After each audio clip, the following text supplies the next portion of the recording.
भाग राजा का संदेश। जंगल के पास के गांव में एक कुत्ता रहता था। उसका जंगल के भाग राजा से दोस्ती थी। एक दिन जंगल से एक कौवा गांव के कुत्ते के लिए एक संदेशा लाया। भाग राजा उनके छोटे से बच्चे का जन्मदिन का उत्सव मना रहे हैं। उस बच्चे को अपना आशीर्वाद देते हुए भोजन करके जाने की समाचार उस कौवे ने दिया। भाग राजा उसे याद रखकर निमंत्रण भेजे करके कुत्ता बहुत खुश हुआ और तुरंत जंगल चल पड़ा। जंगल जाते समय रास्ते में उसे एक सूअर दिखा। दोस्त कहाँ चले? बोलते हुए पूछा सूअर। जंगल में मेरा दोस्त भाग राजा अपने बच्चे का जन्मदिन का उत्सव मना रहा है। उसने मुझे भोजन के लिए आमंत्रित किया, तुम भी चलो, बोला कुत्ता। भोजन के नाम सुनते ही सूअर के मुंह में पानी आ गए। वह भी आती हूँ बोली। वो दोनों मिलकर जंगल के रास्ते चल पड़े। रास्ते में उन्हें बिल्ली दिखी। विषय जानने वाली बिल्ली ने उसे भी उत्सव में ले जाने को कहा और थोड़ा दूर उन तीनों के जाने पर कुछ जानवर दिखे और उन्होंने भी कहा कि भाग राजा के उत्सव में आएंगे। इससे अपने सारे दोस्तों को साथ लेके जंगल पहुंचा कुत्ता। उतने सारे लोग उसके साथ आने पर कुत्ते को बहुत खुशी हुई। एक दूसरे के सुख दुखों में हिस्सा लेने वाले दोस्त उसे मिले करके बहुत खुश हुई। दोस्तों, इस खुशी के मौके पर तुम सब मेरे साथ अपने गांव से जंगल आए। भाग राजा बहुत खुश होंगे। उन्हें कितने भी दोस्त हो कम ही है। हमेशा नए नए दोस्तों के लिए ढूंढते रहते हैं। वे तुम सबको देखकर बहुत खुश होंगे। चलो उत्सव। बोलते हुए कुत्ता सभी को लेकर उत्सव की जगह पहुंचा। दोस्त को आते देख बाघ राजा ने सामने जाकर स्वागत किया। दोस्त, मैं तो तू अकेला आएगा करके सोचा था, लेकिन तू इन सब के साथ आया। खुशी चारों से बांटने पर दुगनी होती है। तेरे ऐसे अपने दोस्तों के साथ आना मुझे बहुत अच्छा लगा।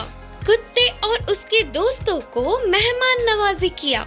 उत्सव में सारे जानवर खुशी से उछलने लगे। कुछ दिनों के बाद एक दिन कौवा उदास होकर कुत्ते के पास आया और ये खबर दिया कि भाग राजा के माँ गुजर गई। आज भूख हड़ताल पर आने का संदेशा भेजा गया। यह जानकर कुत्ता बहुत निराश हुआ और उसके दोस्त के हालचाल जानने के लिए तुरंत जंगल चल पड़ा। उसे रास्ते में सूअर दिखा। दोस्त, कहीं जा रहे हो? पूछा सूअर। विषय बताकर कुत्ते ने सूअर को अपने साथ चलने को कहा। अभी नहीं, मैं उतनी दूर नहीं आ सकती। मुझे यहाँ दूसरा काम है, तुम जाके देख आओ। बोलते हुए सूअर निकल गया। कुत्ता आगे बढ़ा तो रास्ते में उसे बिल्ली दिखी। पूरी बात जानने वाली बिल्ली ने कहा, अरे ऐसा हुआ क्या? तुम जाके आओ। पहले पता होता तो मैं भी तुम्हारे साथ जंगल आती, पर अभी ना दूसरे काम से जा रही हूँ। बोलकर चली गई और थोड़ी दूर जाने पर कुत्ते को इससे पहले उसके साथ उत्सव में शामिल होने वाले सभी जानवर दिखे। वे सब भी जंगल आने के लिए तैयार नहीं थे। कोई ना कोई बहाना देकर निकल गए और कुत्ता अकेले ही जंगल पहुंचा। बाघ राजा को गले लगाकर बहुत रोया। दोस्त, अकेले आए क्या? तुम्हारे गांव के हमारे सभी दोस्तों को साथ लाओगे सोचा था। दुख चार लोगों से बांटने पर जल्दी कम होता है ना? बाघ राजा ने कहा। दोस्त, मैं बोलता तो सभी आते, पर मुझे तुमसे जल्दी मिलना था ना, इसीलिए बिना किसी को बताए अकेला ही चला आया। बोलकर कुत्ते ने झूठ कहा। अपने साथ उत्सव मनाने के लिए तो हजारों लोग आते हैं, वही दुख बांटने के भूख हड़ताल में एक भी नहीं आएंगे करके कुत्ता समझ गया। इस कहानी की नीति है कि सुखों के साथ दुखों में भी साथ रहने वाले ही सच्चे दोस्त होते हैं। बुरे लोगों से दूरी। दिन एक छोटी सी बकरी अपनी प्यास बुझाने के लिए जंगल के तालाब के पास गई।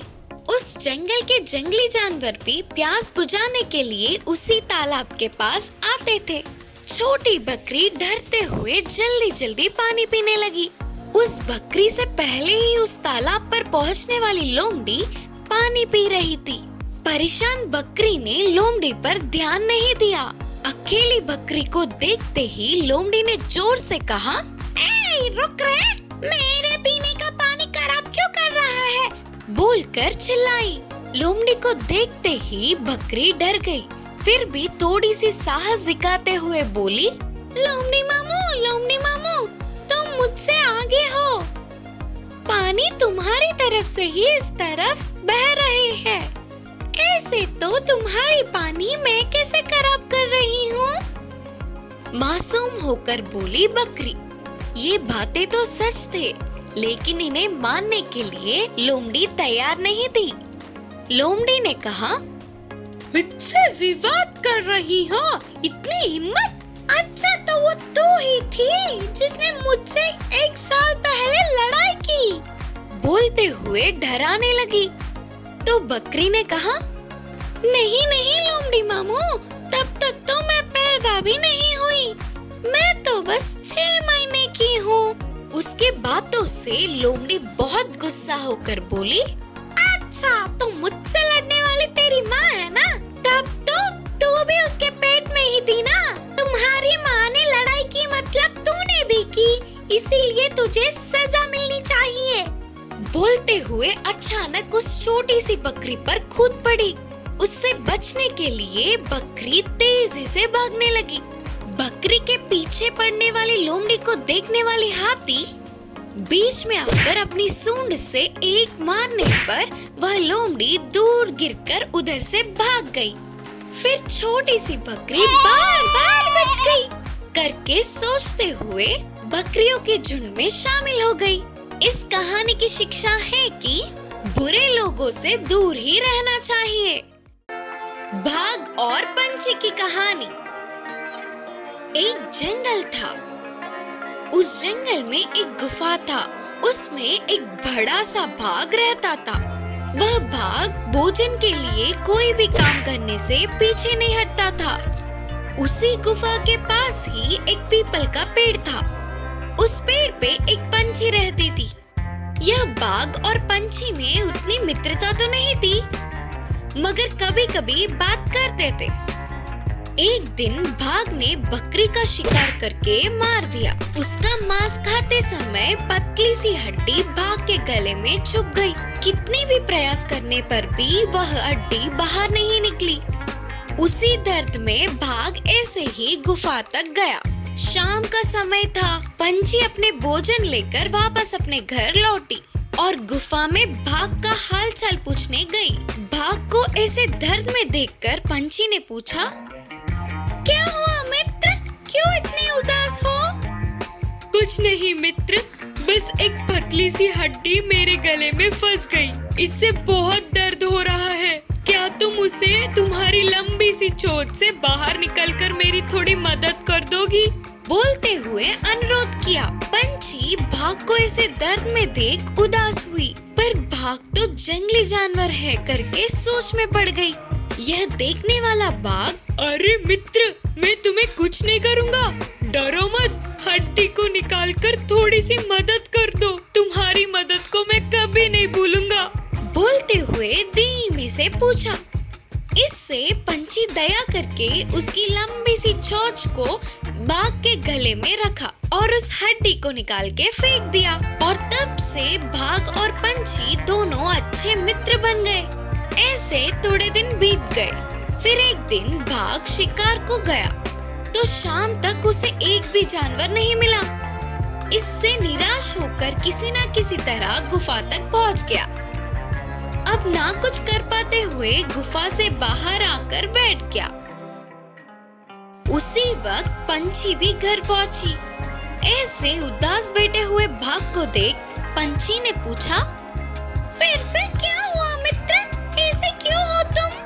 तब ये चालाक बाघ झट से एक चाल सोचकर बोला, मित्र, फिर से मेरे गले में एक हड्डी अटक गया। इस बार भी तुम्हें ही मेरी मदद करनी होगी। बोलते हुए रोने का नाटक किया। भागकर रोना सच मानने वाली बेचारी मासूम पंछी अपने चोंच को फिर से भाग के मुंह में रखा। और क्या, यह चालाक भाग अति क्रूर से पंछी के गले को काटकर मार के खा गया। इस कहानी से हमें यह शिक्षा मिलती है कि बुरे लोगों से मित्रता कभी नहीं करनी चाहिए।